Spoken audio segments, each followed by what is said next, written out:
¿no? Partiendo de ese espacio de coordinación y de integración del propio sistema de justicia.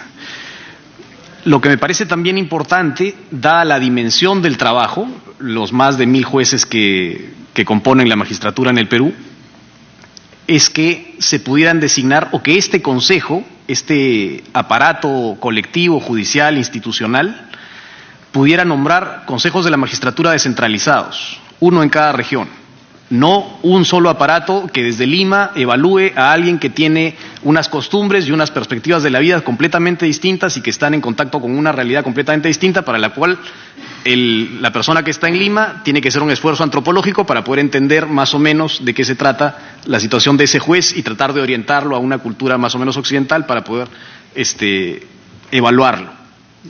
Quizás hay una cierta pertinencia si es que se puede escoger consejos de la magistratura o descentralizar el Consejo Nacional de la Magistratura. En ese sentido también, considerando que la idea de tener un Consejo de la Magistratura es esta desesperación por el logro de la independencia judicial, el alejamiento del mundo de la influencia de la política en el sistema de justicia, la labor judicial es una labor esencialmente técnica, y por eso es que se procura debería estar distanciada de los quehaceres políticos, ¿no? Y es el quehacer político el que contamina el quehacer técnico de los jueces, en principio, desde una perspectiva ideal, ¿no? En ese sentido, yo creo que la labor de nombramiento no es tan indispensable que esté en manos del Consejo Nacional de la Magistratura. Las funciones clásicas a las que se han atribuido al Consejo es la función de nombramiento, la función de evaluación, la función de sanción y finalmente la acreditación, aparte de las designaciones del jefe de la RENIEC y la OMPE, que también podría estar en manos de este Consejo o de este Sistema Nacional de Justicia, ¿no? De quienes conforman este Sistema Nacional de Justicia, que viene a ser esta comisión en cierto modo, es decir, habría que darle más atribuciones a esta comisión.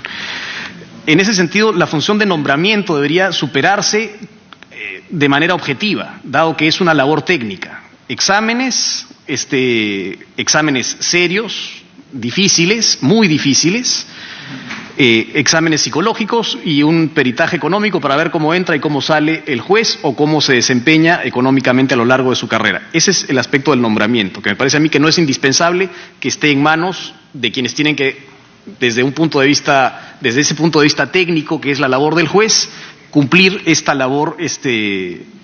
Me parece a mí que debería ser más bien la de evaluación. Es decir, la labor propia del Consejo Nacional de la Magistratura debería ser la labor de evaluación del desempeño técnico de los jueces.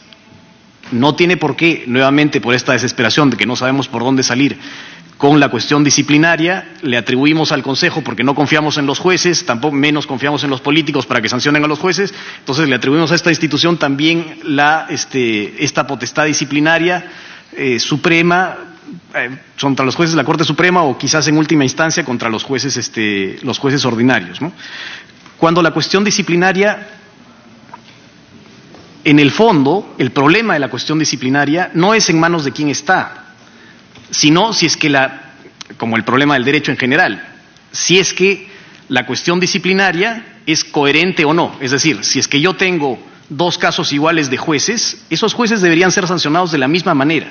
Pero hoy día nadie tiene acceso a saber si es que la destitución o la atribución de faltas o de delitos a los jueces y las consecuencias jurídicas disciplinarias que eso apareja guarda coherencia o no. Entonces, en ese mundo de la oscuridad pueden haber 5 jueces con el mismo tipo de delito o el mismo tipo de falta o de infracción y 5 decisiones distintas y nadie se entera, porque no hay un control sobre la coherencia del ejercicio disciplinario que se ejerce sobre los jueces. Y esa ausencia de control es el espacio perfecto para la manipulación política o las presiones desde dentro de la propia magistratura o las presiones desde el mundo de la política o las presiones que se ejercen desde el propio Consejo Nacional de la Magistratura. Mientras no se tome en serio la idea de jurisprudencia en el espacio disciplinario, es una pelota que se puede tirar al propio Poder Judicial, se puede poner en la OCMA, se puede poner en el Consejo Nacional de la Magistratura, la arbitrariedad va a seguir jugando un espacio ahí. En ese sentido, en el punto de la importancia de la coherencia de la jurisprudencia disciplinaria sobre los jueces para que no sean objeto de manipulación arbitraria, de sanciones arbitrarias, hay que tener en cuenta el decreto legislativo 1342, que se dio el año pasado, me parece, y su reglamento, que es el decreto supremo 021 del 2017, que tienen que ver con el acceso a la información judicial por primera vez en el Perú. En el Perú, y además es una innovación a nivel de América Latina también. Y entiendo que ahora se está tratando de regular, no sé si ya dentro de las facultades delegadas se ha publicado o se está elaborando, pero hay una norma que complementa este acceso de los ciudadanos, que es fundamental para poder saber si es que ante dos situaciones similares los jueces, para los ciudadanos y para los propios jueces, para poder defenderse entre ellos, ¿no? Para saber que la sanción que recibo yo es la misma que le está tocando a otra persona y no que me están tratando a mí arbitrariamente. Entonces yo puedo tener acceso efectivamente a cómo son sancionados los jueces a nivel nacional. Entiendo que se está trabajando también una propuesta para el tema del manejo de los datos personales en la publicación de decisiones judiciales. Y este asunto es fundamental nuevamente por la misma idea de la coherencia de la jurisprudencia. En esta perspectiva de la evaluación técnica, que tiene que ser la función, me parece a mí, central del Consejo Nacional de la Magistratura, hay un aspecto que, por la propia formación del sistema jurídico y la idiosincrasia de nuestro sistema, de nuestro derecho, no se toma en cuenta, ¿no? Y parece que es es el reino de la arbitrariedad, ¿no? Este decreto legislativo del Poder Ejecutivo que permite acceder a las decisiones judiciales, lo que permite a la información judicial y por tanto permite compararla, pero yo puedo seguir la trayectoria de un juez a lo largo del tiempo y saber si ha sido coherente o no en el tiempo. Ese pequeño espacio que es fundamental para saber, yo como ciudadano confío en este juez, no piensa como yo, ya sé que no me va a dar la razón, pero es coherente consigo mismo. Ese espacio fundamental de libertad de la conciencia y de consistencia del pensamiento judicial se puede proteger a través de estas normas. Y es ese espacio que podría el Consejo Nacional de la Magistratura, con esa labor técnica importante que se desarrolló en la época del doctor Talavera, evaluar. Por ejemplo, con la resolución del Pleno del Consejo, la 120 del 2014, que estableció un precedente administrativo para valorar las calidades que tendría que tener una resolución para ser considerada como una resolución lógica, digamos, ¿no? El acceso a esa información y ese tipo de análisis sobre la coherencia interna del pensamiento de un juez, de un mismo juez, es el aspecto que a mí como ciudadano me daría lo que yo espero de los jueces, aunque piensen distinto que yo: confianza, predictibilidad. Hay ahí una cuestión técnica detrás que quizá no sea pertinente conversar ahora, pero me parece que el Consejo Nacional de la Magistratura debería centrarse en ese espacio de evaluación técnica y no tanto en la problemática disciplinaria, que, como repito, tiene detrás este problema de la inconsistencia o de la incerteza, de la ausencia de información sobre la coherencia de la labor disciplinaria. Esta comisión superior, que debería ser el Sistema Nacional de Justicia, de que está mencionada en el artículo 155 de la propuesta del Ejecutivo, podría ser también la que tenga efectivamente una iniciativa. No solamente entre sus funciones debería estar la iniciativa legislativa, que es la que ahora se le atribuye al Consejo Nacional de la Magistratura dentro de sus funciones, sino que, claro, en esta propuesta que planteo, 20 y tantos Consejos Nacionales de la Magistratura, o podrían dividirse también por distritos judiciales, ¿no? Habría que ver cuál es la pertinencia de esa dispersión, pero me parece importante dispersar el poder y no concentrarlo para que no ocurran los fenómenos que de los que hemos visto las últimas semanas en el país. Esa misma institución que tendría, ese Sistema Nacional de Justicia que tendría la iniciativa legislativa, debería tener también una capacidad de supervisión sobre los Consejos Nacionales de la Magistratura y también la capacidad de convocar a una suerte de plenos para uniformizar criterios, ¿no? Criterios de evaluación técnica de las resoluciones de los jueces. Entonces, en resumen, el tema del nombramiento me parece que no es una cuestión indispensable, depende de la idiosincrasia de la magistratura, pero no me parece que sea el núcleo de la labor que tenga que cumplir el Consejo Nacional de la Magistratura, sujeto obviamente a la evaluación y a la experiencia que tienen quienes han estado dentro propiamente de la carrera judicial, pero sí me parece que la labor propia del Consejo es una evaluación técnica permanente. Y obviamente, al menos desde mi punto de vista, el tema de la ratificación, que es un tema de evaluación de confianza, no tiene nada que hacer con el ejercicio de una labor técnica que es la labor de un juez.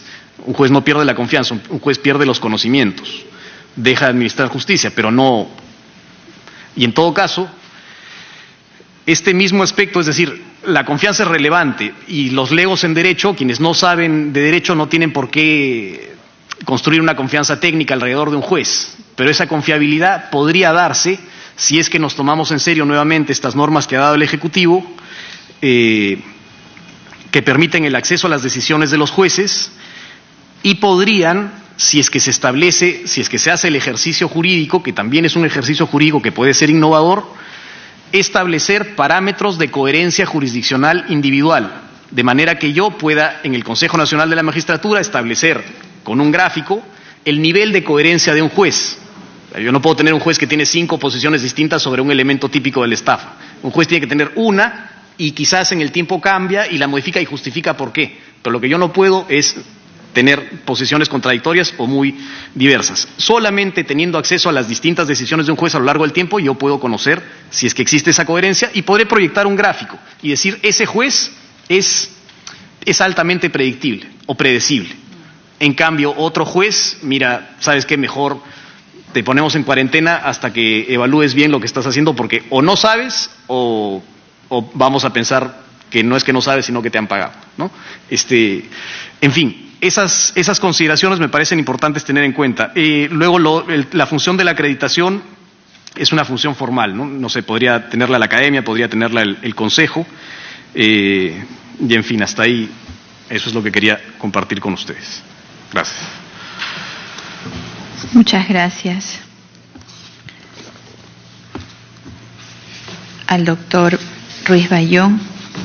Abrimos ahora sí la participación de quienes están invitados a esta tarde a participar, a comentar con respecto a las exposiciones y con respecto a los temas que son importantes y que son medulares, porque en realidad hablar de los consejos nacionales de la magistratura y el derecho comparado y todo lo que se podría abrir como discusión nos tomaría un buen tiempo y además sería enriquecedor, pero estamos frente a temas inmediatos que resolver.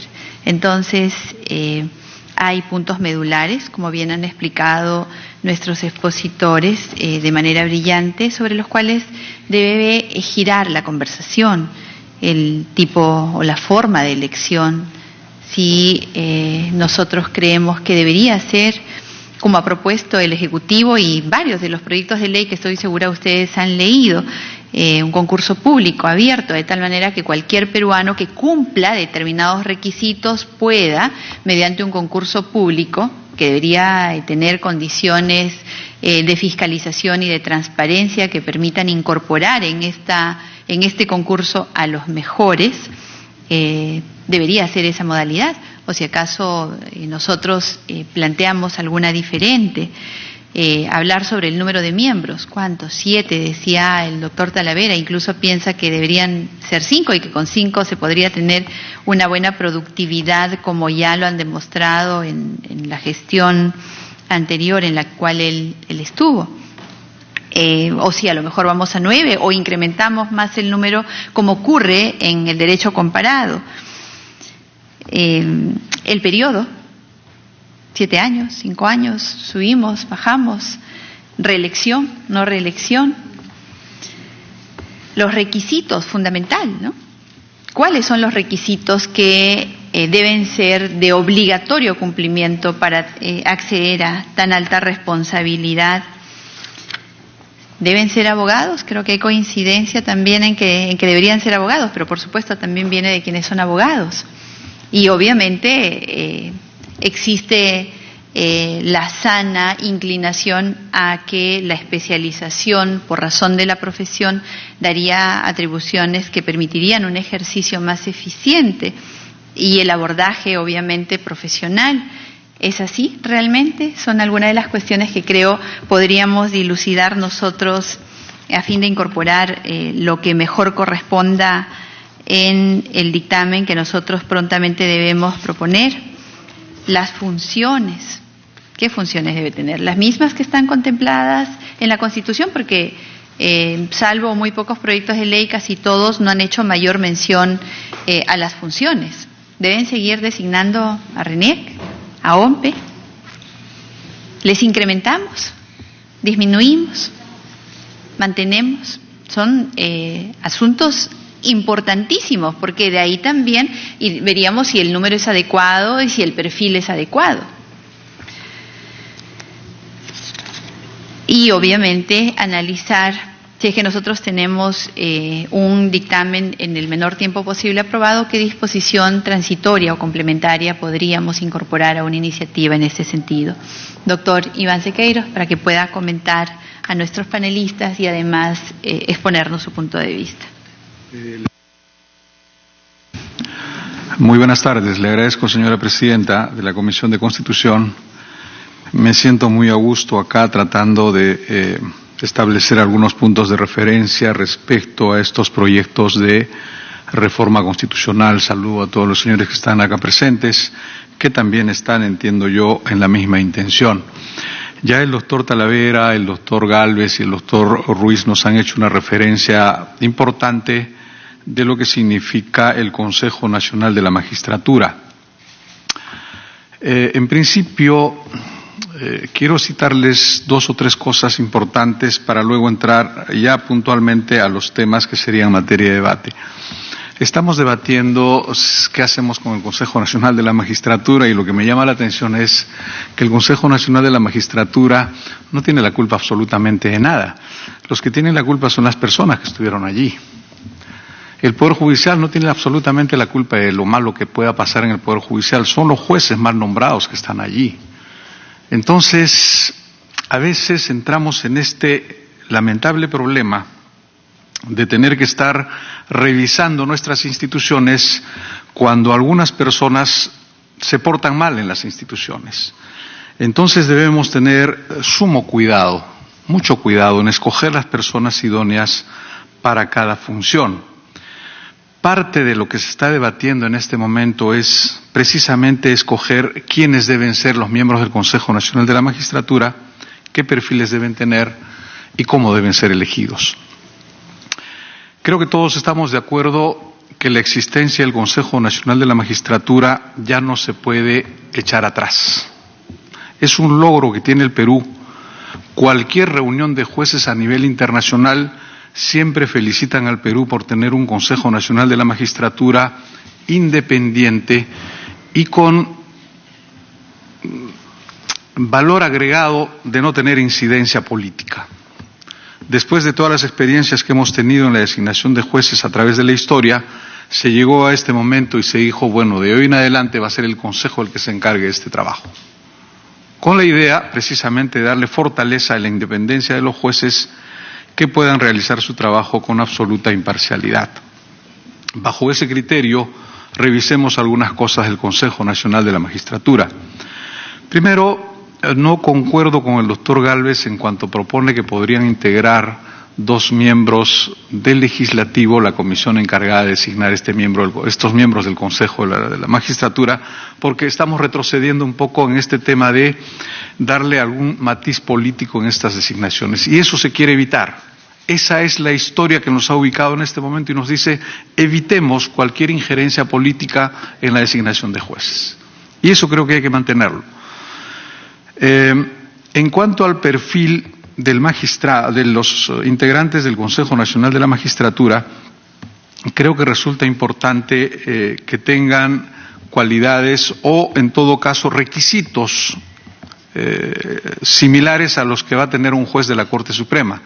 Pablo nos decía, no deben tener las mismas prerrogativas ni las mismas exigencias. En eso concuerdo plenamente, pero creo que el perfil debe estar de alguna manera similar a los miembros de la Suprema Corte, o en todo caso también que son bastante parecidos a los miembros del Tribunal Constitucional. De ahí creo que podemos partir como referencia trascendental un poco para uniformar quienes podrían encargarse de la selección de los jueces.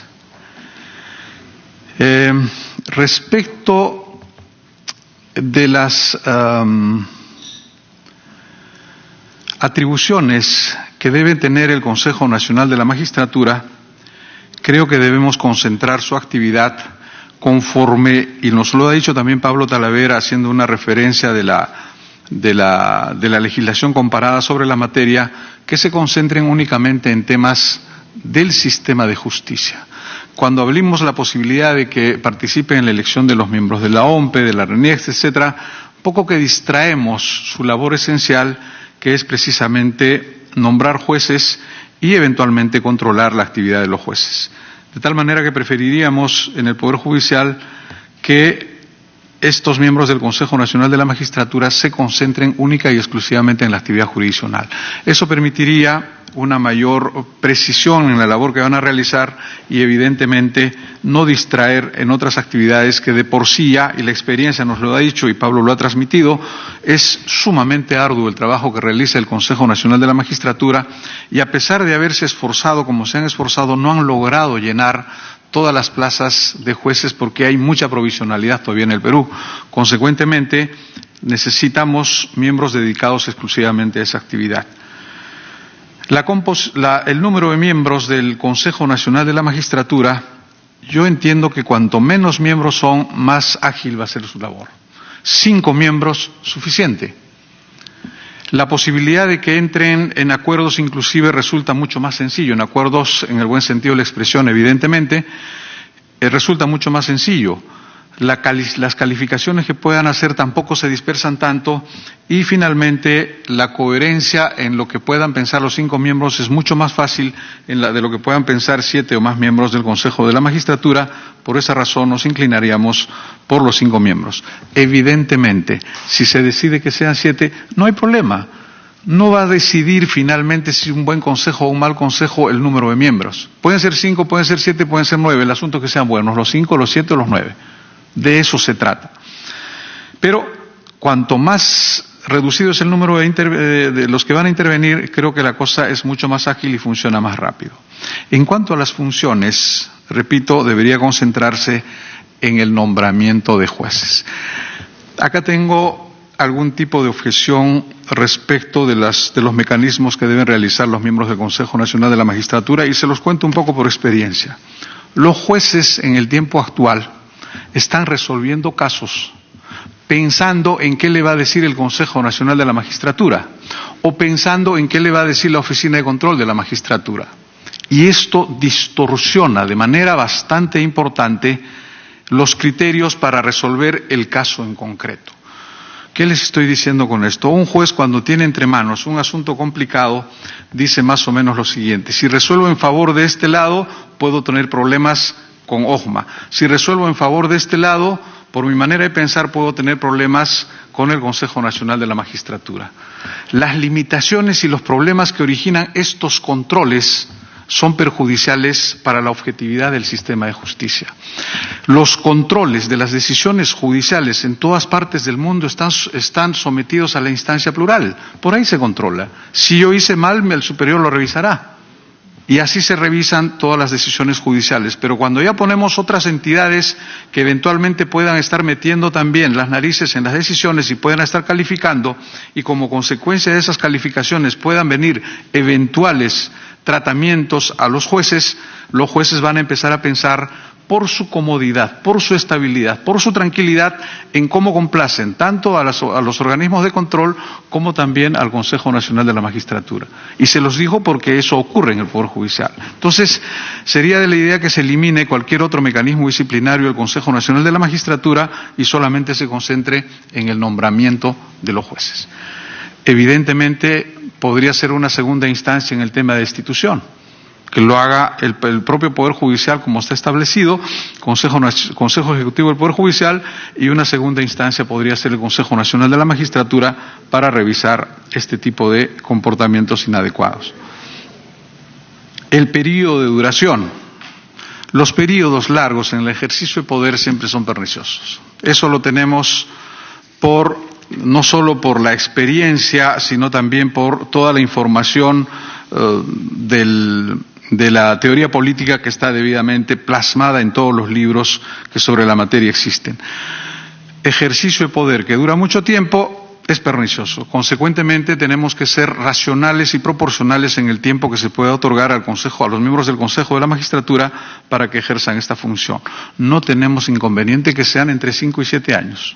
Creo que podría resultar 7 importante porque no coincide con determinados periodos de ejercicio de funciones en otras entidades del poder, de tal manera que podría, de la misma forma que la Contraloría, por ejemplo, para no buscar esas coincidencias políticas que ocurren, un periodo de 7 años. Pero si son 5 años, la cosa va a ser, evidentemente, creo, mucho mejor. Que los miembros no sean reelegidos, porque prolongar la vigencia de los miembros en el Consejo Nacional de la Magistratura implica precisamente esa prolongación en la detentación de poder, y eso normalmente origina distorsiones o falta de perspectiva en lo que se viene realizando. Requisitos para ser miembro, ya se los dije, serían los mismos requisitos que para ser juez de la Suprema Corte. Y finalmente, una pequeña atingencia a lo que dijo el doctor Ruiz Bayón.